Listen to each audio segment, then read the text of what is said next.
रहीम। अस्सलाम वालेकुम व रहमतुल्लाहि व बरकातहू। मुअज़्ज़िज़ हाज़रीन इकराम, बुज़ुर्गान कौम और मिल्लत,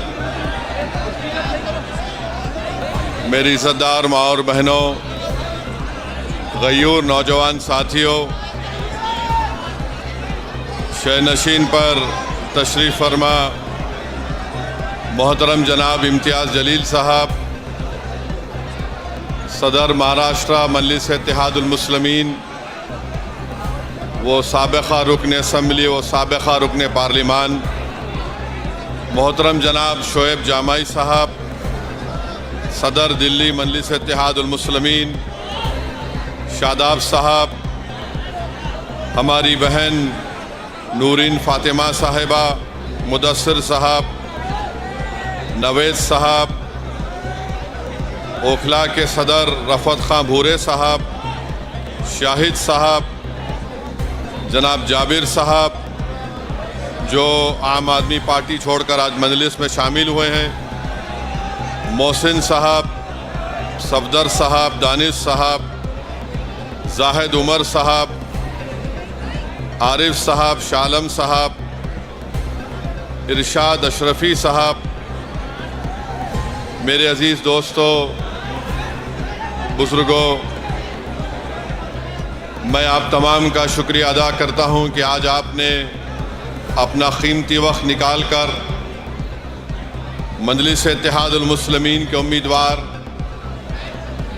ओखला के जनाब शिफा साहब के इंतखाबी जलसे में आपने शिरकत की।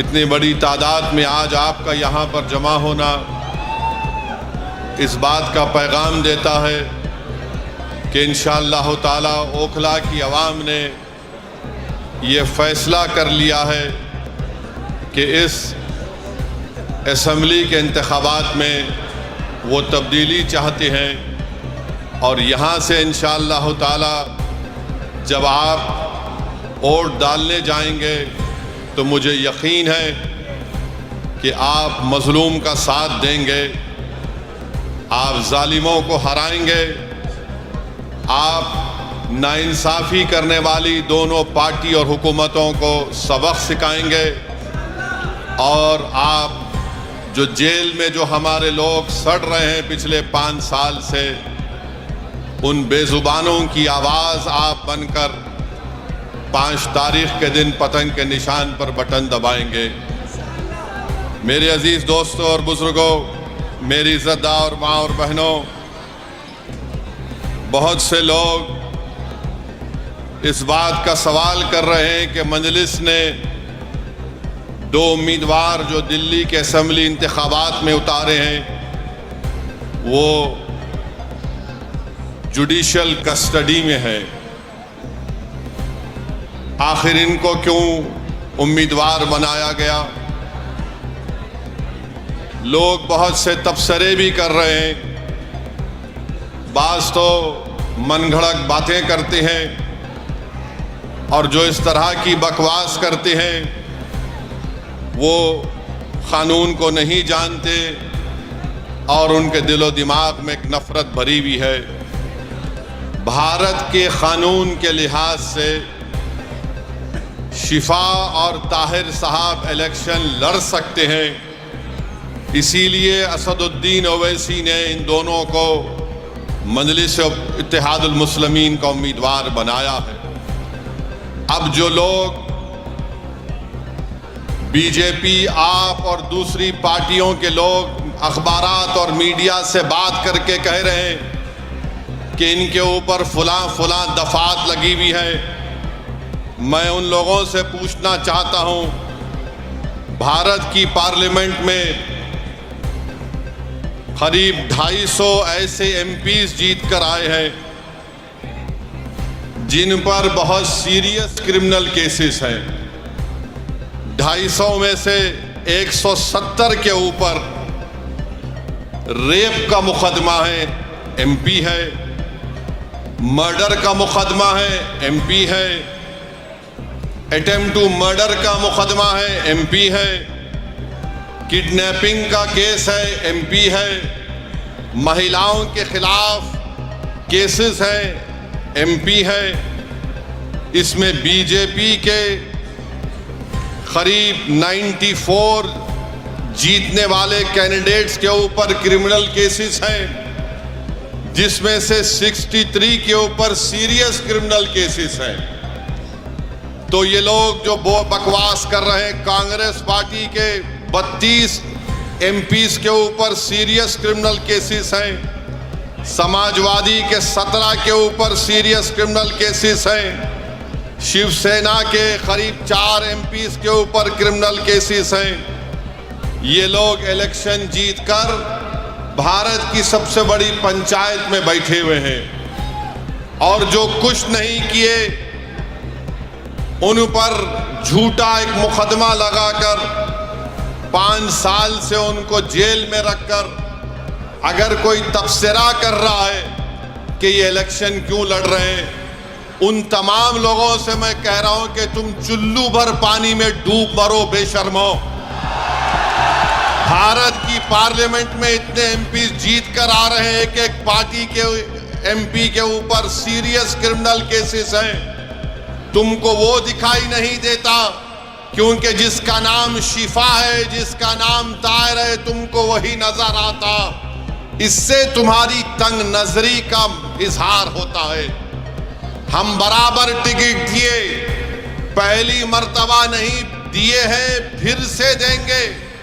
अगर जो कोई सरकारें किसी के ऊपर जुल्म करेगी और नाहक उनको जेल में डालेगी, तो जमहूरियत का तकाजा ये भी है कि आप उन बेजुबानों की आवाज बने। मजलिस ने कोई गुनाह नहीं किया, बल्कि मजलिस ने अच्छा काम किया। और अगर कोई मुझे पूछेगा क्या कह रहे हो, तो क्या जॉर्ज फर्नांडिस के ऊपर बड़ौदा डायनामाइट केस नहीं बुक हुआ था? बिहार के मुजफ्फरपुर से जेल में बैठकर जॉर्ज फर्नांडिस इलेक्शन जीते, तो इंशाअल्लाह ताला शिफा भी जेल में बैठकर ओखला का इलेक्शन जीतेगा और एमएलए बनेगा इंशाअल्लाह ताला। अब आप बताइए कि जो 5 साल से जेल में है, ना कोर्ट में कार्रवाई चलती है, ना मुकदमा खत्म होता है, ना विटनेसेस का एग्जामिनेशन होता है, मगर प्रोसेस एक पनिशमेंट बना दिया गया। शिफा जेल में क्यों है और केजरीवाल जेल के बाहर क्यों है? शिफा जेल में क्यों है? अमानतुल्लाह को बेल क्यों हो गई? सिसोदिया को बेल क्यों हो गई? शिफा को बेल क्यों नहीं होती? जैन को बेल हो जाती है, ताहिर हुसैन को बेल नहीं होती है। बताओ कौन किससे मिला हुआ है? ये आपको 5 तारीख के दिन तय करना। मेरे अजीज दोस्तों और बुजुर्गों, मुख्यमंत्री जेल में था 6 महीने, छोटा रिचार्ज केजरीवाल 6 महीने शराब के केस में जेल में था और आज 6 महीने के बाद निकलकर मुख्यमंत्री बनकर जेल में था और शिफा जेल से इलेक्शन लड़ रहा है। हमारी बहन अवाम के दरमियान में आकर अपने मासूम बच्चे और अपने शौहर के लिए बेबसी का इजहार कर रही है। तो जनता को तय करना है, अगर केजरीवाल इलेक्शन लड़ सकता है और जीतने का दावा कर सकता है, तो ओखला की आवाम में अगर हमीयत है, और अगर ओखला की आवाम में हमीयत है, मुझे यकीन है, अगर आप में हरारत है, अगर आपके दिलों में एक बेदारी है, तो आपको 5 तारीख के दिन एक इनकलाब रकम करना पड़ेगा।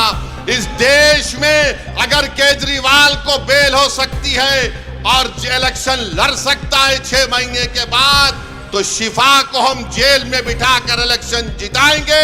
ये जमहूरियत की कामयाबी होगी।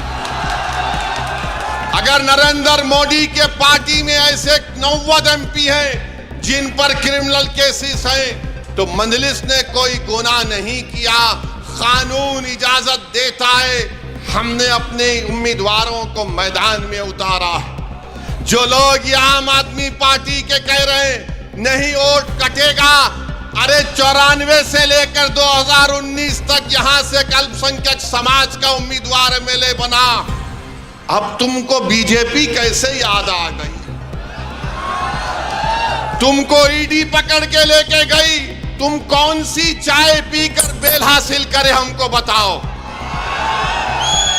तुमको बेल कैसे मिल जाती है, शिफा को क्यों नहीं मिलती? तुम्हारे आका केजरीवाल को 6 महीने के बाद बेल मिल जाती है, शिफा को क्यों नहीं मिलती? सिसोदिया 16 महीने जेल में बेल मिल गई, जैन जेल में बेल मिल गई। बताओ कहीं तुम कुछ सेटिंग तो नहीं कर लिए? तुम मुझ पर इल्जाम लगाते हो और आज हम मजलिस उम्मीदवार या खड़ा करी तो नहीं बीजेपी जीत जाएगी।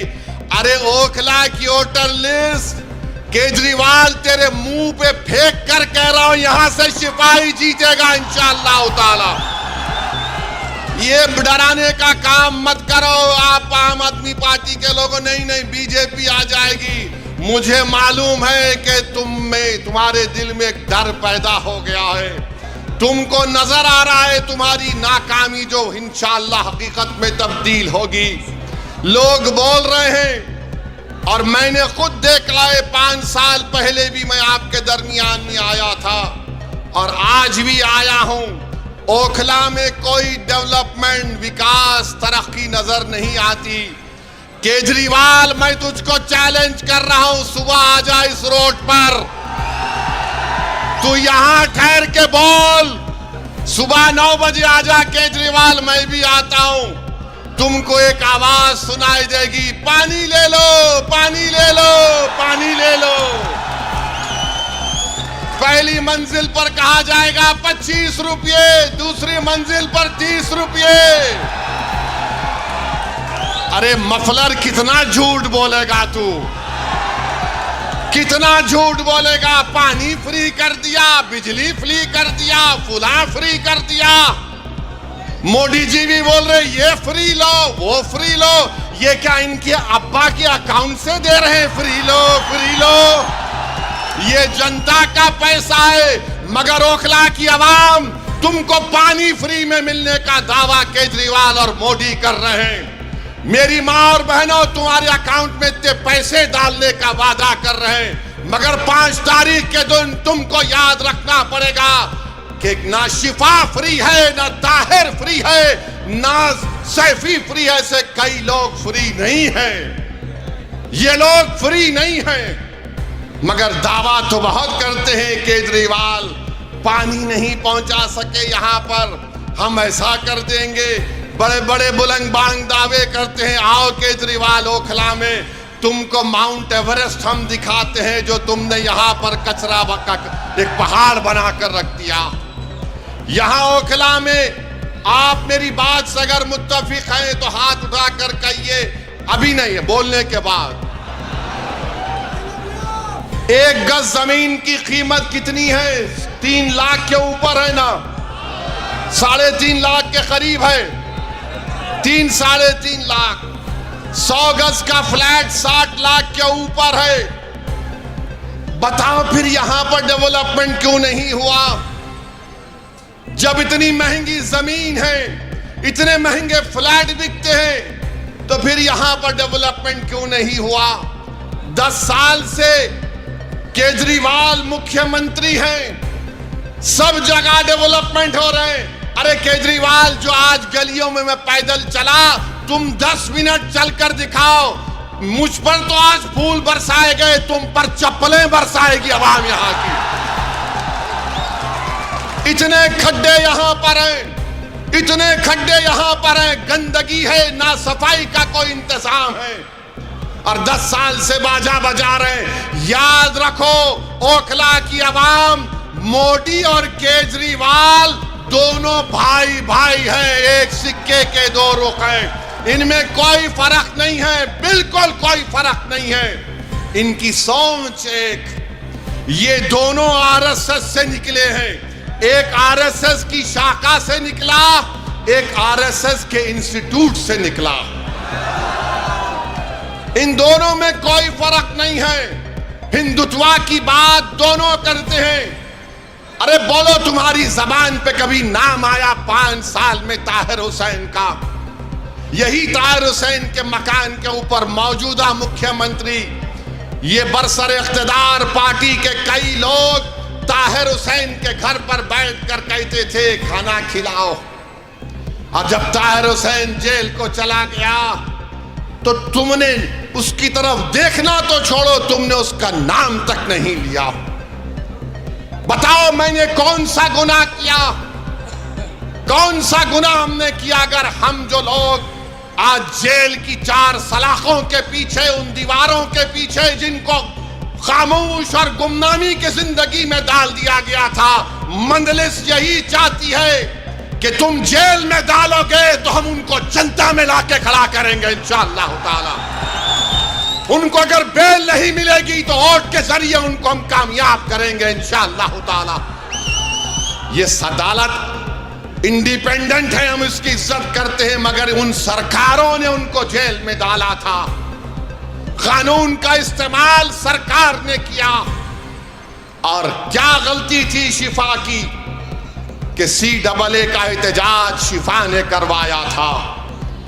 बहुत अच्छा किया। डेमोक्रेसी में, जमहूरियत में एहतजाज होना चाहिए, मगर निशाना किसको बनाया गया था? जब शाहीन बाग का यहां एहतजाज जो पूरे मुल्क के लिए एक मशाले राह बन गया था, यही केजरीवाल ने कहा था ये बीजेपी स्पॉन्सर्ड है। ओखला की आवाम, आज आपके पास एक मौका आ रहा है कि जिन्होंने आपके एहतजाज को बीजेपी स्पॉन्सर्ड कहा था, आप अपने वोट के जरिए उनको आपको जवाब देना है। जब कोविड में तबलीगी जमात के मरकज को ताला लगा दिया गया तो सबसे पहले सुपर स्प्रेडर का नाम तबलीगी जमात को देने वाला कौन था? यही केजरीवाल की सरकार थी। यही केजरीवाल की सरकार थी, जो बाद में अल्लाह ने दिखा दिया कि सब झूठ था, मरकज को बंद कर दिया गया। मेरे अजीज दोस्तों और बुजुर्गों, ये ओखला है जहां पर डॉक्टर जाकिर हुसैन ने अपनी आखिरी सांस ली। ये ओखला है जहां पर गांधी आए। ये ओखला है जहां पर बड़े बड़े जय्यद उलमा इकराम आए। आज उस ओखला की आवाम को अपनी बेदारी का एक सबूत देना पड़ेगा। अरे जो लोग बीजेपी का वो डर दिखा रहे हैं, अरे यहां पर 94 से लेकर 2019 तक यहां पर कोई बीजेपी नहीं जीती, ना इस बार भी जीतेगी, मगर तुमने कुछ काम नहीं किया। यहां पर कुछ काम डेवलपमेंट का नहीं किया। सरकार तुम्हारी, एडमिनिस्ट्रेशन तुम्हारा, तुम अगर दूसरे दिल्ली के असेंबली हल्के जात में डेवलपमेंट का तुमने काम किया, यहां पर कौन सा काम किया बताइए आप? कुछ काम नहीं किया गया यहां पर। तो डेवलपमेंट के लिए भी आपको शिफा के हक में अपने वोट का इस्तेमाल करना पड़ेगा। मेरे अजीज दोस्तों और बुजुर्गों, जो लोग आज जेल में 5 साल से सड़ रहे हैं, दिल्ली हाई कोर्ट ने कहा this cannot go on, we will not allow this. Court ने कहा, सुप्रीम कोर्ट ने ताहिर हुसैन की बेल पिटीशन पर एक ऑनरेबल जज ने कहा कि 5 साल में इनके केस में क्या पेशरफ्त हुई है। मेरे भाई, जो लोग मुझ पर इल्जाम लगाते हैं, इल्जाम इसलिए लगाते हैं कि असदुद्दीन ओवैसी हमेशा बेजुबानों के साथ खड़ा था और खड़ा रहेगा। जो कमजोर है वो मेरी आंखों में मजबूत था और रहेगा इंशाअल्लाह ताला। जो हुकूमतें और वक्त के जालिम और जाबिर लोग किसी को दबाना चाहते हैं तो मंजलिस उनको दबाने नहीं देगी, हम लड़ेंगे। CAA का कानून भारत की पार्लियामेंट में लाया गया था। मोदी के 300 MPs के सामने मैं और इम्तियाज जलील ने खड़े होकर कहा कि हम तुम्हारे काले कानून को नहीं मानते, हम उसको फाड़ते हैं। हम भी के नहीं मानते उस कानून को। मेरे अजीज दोस्तों और बुजुर्गों, ये 10 साल से केजरीवाल की सरकार है, 18 महीने से वक्फ बोर्ड नहीं बनता। बताओ केजरीवाल के मेले तुम्हारी पार्टी ने वक्फ बोर्ड क्यों नहीं बनाया? तुम नहीं बनाए, मोदी ने अपने ओहदेदारों को बिठा दिया। आज जामा मस्जिद के हुदूद में एक मूर्ति को लगा दिया गया। ये केजरीवाल और उसकी सरकार जिम्मेदार है। वक्त की प्रॉपर्टीज को दिल्ली में लूटा जा रहा है और ये बीजेपी का डर दिखा रहे हैं। मेरे अजीज दोस्तों और बुजुर्गों, ओखला में बाज ऐसे अमराज हैं, ओखला में बाज ऐसे अमराज हैं, उनका इलाज करने के लिए क्या बोलते हम लोग, शिफा। बीमारी का इलाज, उसका अपोजिट क्या है, शिफा, है ना। तो इन तमाम लोग जिनके जहनों में एक नफरत की बीमारी है, जिनकी सोच और फिक्र में यह है कि नहीं, क़यादत नहीं उभरने देंगे। आज आम आदमी पार्टी कह रही है बीजेपी आ जाएगी। कोई कहता ओवैसी साहब आप तो कौम की लीडरशिप की बात करते हैं। हाँ, मैं करता हूं, करता रहूंगा, मगर मैं बेईमानों की और बेनामी की लीडरशिप का कायल नहीं हूं। मैं आजाद लीडरशिप का कायल हूं जो गरीबों के लिए लड़े। अरे तुम्हारी जबान तो तुम्हारे केजरीवाल के सामने झुक जाती है, तुम मुंह नहीं खोल सकते। अगर तुम मुंह खोलते थे तो तुम शिफा का नाम लेते। अगर तुम आजाद होते तो तुम तबलीगी जमात पर झूठा इल्जाम नहीं लगाते। अगर तुम आजाद होते तो तुम यहां पर डेवलपमेंट का काम करवाते। मेरे अजीज दोस्तों और बुजुर्गों, मेरी आपसे अपील है कि ये बीजेपी का डर दिखाते हैं। अरे बीजेपी का डर दिखाने वालों, 2024 के लोकसभा के चुनाव में क्या मैं आया था? क्या मैं आकर बोला था आपको ये मेरा उम्मीदवार है तो बीजेपी पूरे कैसे जीत गई? क्या मैं आकर आपके कान में आयतल कुर्सी पढ़ के फूका के बीजेपी को जिता दो? ये झाड़ू क्या कर रहा था उस वक्त? ये मफलर क्या कर रहा था? ये छोटा रिचार्ज क्या कर रहा था? अरे तू एक सीट पर बीजेपी पर कामयाबी हासिल नहीं करा, हम 2 सीट लड़ रहे तो इसकी नींद हराम हो गई। क्यों तकलीफ हो रही है? ये कभी नहीं चाहते कि आपकी लीडरशिप बने, आपकी एक आजाद सियासी आवाज पैदा हो। याद रखो मेरी इस बात को, मैं जब तक जिंदा रहूंगा मैं ये बात कहता रहूंगा कि भारत की जमहूरियत को अगर मजबूत करना है तो भारत की सबसे बड़ी अक़लियत को अपनी एक सियासी लीडरशिप को बनाना पड़ेगा। तुम मुझे पसंद नहीं करते, तुम बनाओ, मैं तुम्हारे साथ पीछे खड़े रहने को तैयार हूं। मगर याद रखो, मैं इस दुनिया में रहूं या ना रहूं, अगर तुम ये काम नहीं करोगे तो 50 साल के बाद तुमको मेरी इस तकरीर के अल्फाज याद आएंगे कि एक दीवाना आकर हमसे कहा था कि अगर हमको अपने मसाइल को हल करना है, अगर हमको इंसाफ चाहिए, अगर हमको इज्जत चाहिए, अगर हमको मान सम्मान चाहिए, अगर हमको अपने बेटों को, अपने भाइयों को, अपने बाप को अपने साथ देखना चाहते हैं, जेल में नहीं, तो लीडरशिप बनाओ मेरे भाई, लीडरशिप बनाओ। याद रखो, कोई आसमान से उतर कर तुमको लीडर नहीं बनाएगा। बगैर किसी के तुमने यहां पर शाहीन बाग को खड़ा किया, तुमने खड़ा किया शाहीन बाग को, कोई बाहर से नहीं आया था। तुमने पूरी भारत को एक राह दिखाई कि एहतजाज क्या होता है। मैं शाहीन बाग के उन माँ और बहनों को सलाम करता हूं कि तुमने बेबाकी से निकलकर भारत की हर महिला को कहा कि देखो हम निकलकर आज एहतजाज कर रहे हैं। मैं उन माँ और बहनों से, उन नौजवानों से, बुजुर्गों से कहूंगा, तुमको शाहीन बाग की तारीख 5 तारीख को दोहराना है इंशाअल्लाह ताला। क्या आप दोहराएंगे उस तारीख को? क्या आप शाहीन बाग की तारीख को दोहराएंगे, या फिर हम भूल जाएंगे हमारे उन बच्चों को और हमारी बेटियों को जेल में आज सड़ रहे हैं, जिनकी औलाद अपने बाप को देखने के लिए तड़प जाती है, जिनकी बीवियां उनको देखने के लिए तड़प जाती है, जिनकी माँ और बाप रो रो कर रातें गुजार रहे, बीमार हो जा रहे हैं, मगर उनको बेल नहीं होती है। उनका जुर्म सिर्फ इतना है कि उनका नाम शिफार, ताहिर और सैफी है। जिसका नाम केजरीवाल है वो बाहर है। अरे तुम जब बाहर आ सकते तो हम क्यों नहीं आ सकते बताओ? ये दोहरा म्यार कैसा चलेगा? बहरहाल मेरे अजीज दोस्तों और बुजुर्गों, अपनी हिम्मत और हौसले को बुलंद रखिए। डरने और घबराने की जरूरत नहीं है। हम 2 सीट पर लड़ रहे हैं, दोनों पर इंशाअल्लाह कामयाब होंगे। ये आपकी कामयाबी होगी, ये आपकी कामयाबी होगी।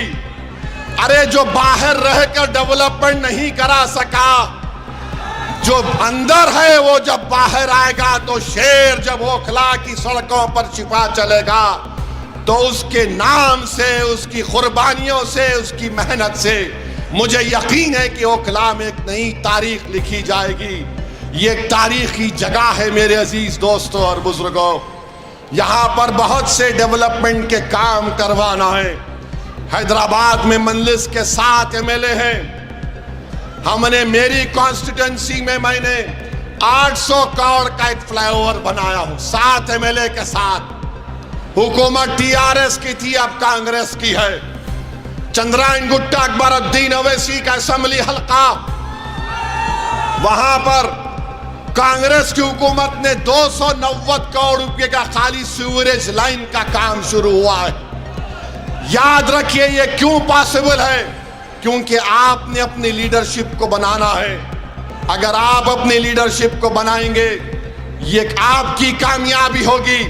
याद रखो, कांग्रेस हो, आप हो, बीजेपी हो, एक बात पर मुत्तफिक है कि सबकी लीडरशिप हो सकती है, मगर जो जाकिर हुसैन का नाम लेने वाले हैं, जो अल्लामा फजल खैराबादी का नाम लेने वाले हैं, जो मौलाना महमूदुल हसन का नाम लेने वाले हैं, इन लोगों की लीडरशिप नहीं होने देंगे। मैं आपसे अपील कर रहा हूं कि अपनी लीडरशिप को पैदा करो। और वो कैसे पैदा होगी? आपके मुत्तहिद होने से, आपके के कोड के सही इस्तेमाल करने से। यहां से कोई बीजेपी नहीं कामयाब होगी। ये केजरीवाल नंबरी झूठा है, झूठा नंबर 1 है। अगर झूठों का कंपटीशन होगा तो 2 लोग फाइनल में आएंगे, एक मोदी और दूसरा केजरीवाल। इतनी झूठ बोलते हैं, सफाई से बोलते हैं, और मासूम जनता उनका यकीन भी कर लेती है। मैं ओखला की आवाम से अपील कर रहा हूं कि ओखला की डेवलपमेंट के लिए, और जो आपके दरमियान में खड़े होकर आपकी आवाज बना, जिसने आपके लिए आफतें उठाई, जिसने आपके रोशन मुस्तकबिल के लिए अपना चैन और सुकून कुर्बान कर दिया, आज हम शिफा के नाम पर नहीं मेरे भाई, हम ज़मीर की बुनियाद पर और देंगे शिफा को इंशाअल्लाह ताला। जिसके सीनों में धड़कता हुआ दिल होगा वो शिफा को और देगा। जिसका ज़मीर मुर्दा नहीं होगा वो शिफा को और देगा। जिसके दिलो दिमाग में तड़प होगी वो शिफा को और देगा। जिसके जिस्म में हरारत होगी वो शिफा को और देगा।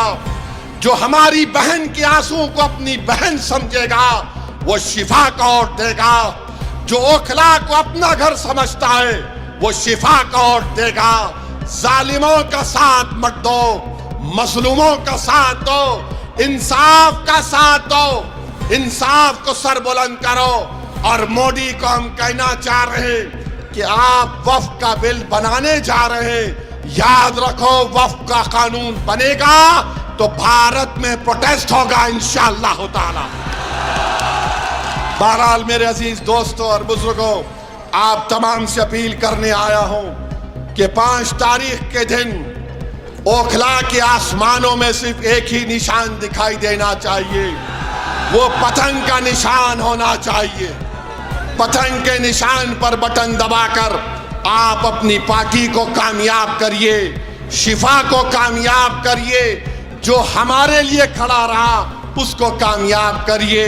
मैं आज आपके इलाके में दौरा किया हूं, इंशाअल्लाह ताला और भी पैदल दौरे होंगे ना जी, होंगे और भी पैदल दौरे होंगे, आपसे मुलाकात होगी। बहुत बहुत शुक्रिया।